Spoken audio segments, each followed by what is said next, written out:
Jiran dah bising, bau busuk apa semua. Yelah. Hari ni, hari kedua, misi membersihkan rumah seorang hoarder di Wang Semaju. Semalam, kita dah berjaya kosongkan bahagian ruang tamu daripada penuh barang macam ni, jadi kosong macam ni. Kalau korang belum tengok lagi Day 1, boleh tengok di profil kami, okey?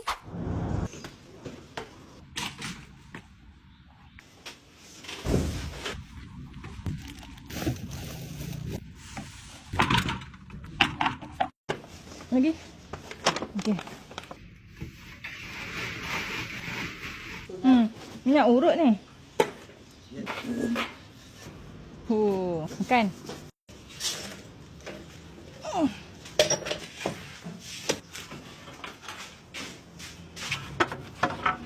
Ada lagi lah yang sebesar tu.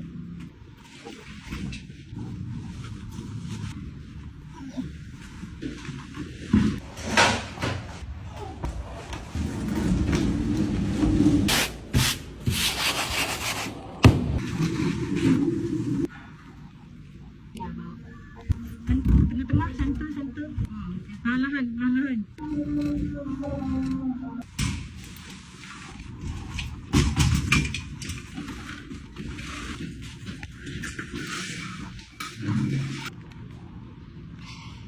Semalam lah. Bismillah. Kita dah berjaya bersihkan kedua-dua bilik tidur. Tapi panjang lagi perjalanan kami ni. Jangan lupa follow kami untuk tengok transformasi rumah ni, okey?